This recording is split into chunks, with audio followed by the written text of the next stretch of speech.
Next speaker is Mr. Mir Mahmudur Rahman. Mr. Rahman is a marine engineer who has lost his younger brother during the July-August protests.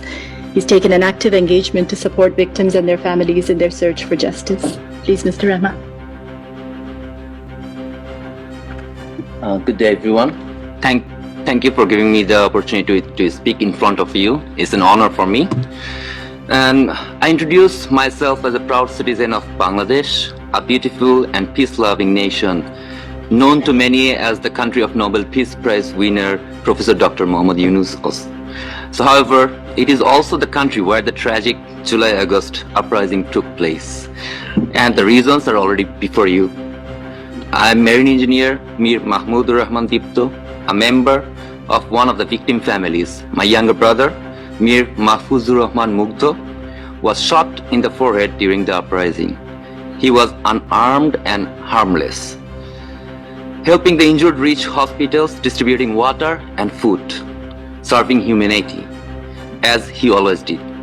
But this time he was shot dead on the spot. This is how humanity dies. His death made headlines worldwide because we refused to stay silent, unlike many who had to. Out of fear, some couldn't even mourn to bury their loved ones. Ordinary people suffered. Rickshaw pullers who acted as ambulances were shot. Peaceful protesters silenced. Bright young talents like Abu Said, Nafis, Shaikat, Yamin, Jahiduzzaman Tanveen, women like Naima Sultana, and children like Jabir Ibrahim. So many lives lost, forever missed. Today we stand as one family, united in our demand for justice. Being Bangladesh, a peaceful nation itself, never expected its own citizens to be killed by those meant to protect them. The world must take note. I thank the Office of the High Commissioner for Human Rights for their commitment to bring the truth in front of the world. This report is not just numbers, it holds pain, loss, and struggle for justice of real people.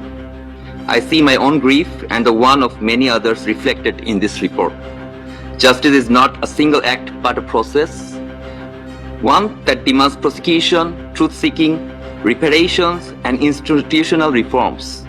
For victims, justice means accountability, not just for those who pulled the trigger, but also for those who gave the orders.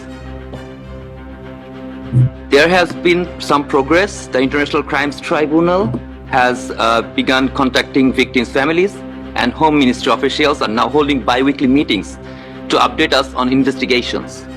But gaps remain. Many victims still wait for their voices to be heard, while others have lost faith in a system that has failed them repeatedly. These gaps mean continued trauma, social divisions, and the risk of history repeating itself. The international community must do more than issue statements.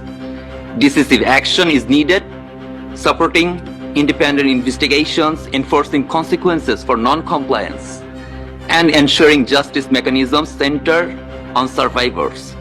Political interests must never overshadow fundamental human rights. Symbolic gestures are not enough. Governments must strengthen domestic justice systems.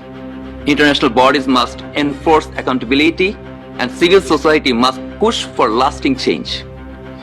From this tragedy, a new slogan has emerged in Bangladesh, that is Abu Said Mugdho Shesh Hoy Nai Juddho, which means Abu Said Mugdho, the fight isn't finished yet.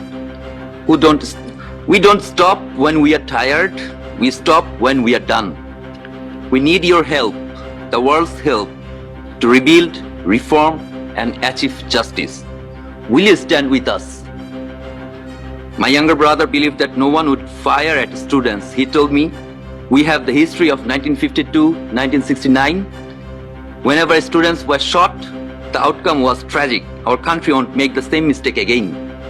But the very next day, he was proven wrong as he fell, shot in the head. Accountability is not just about addressing past crimes. It is about shaping a future where such violent acts are never tolerated again.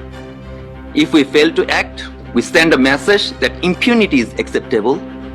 But if we commit to justice, we reaffirm the dignity of the victims and ensure history doesn't repeat itself anywhere in the world. Thank you.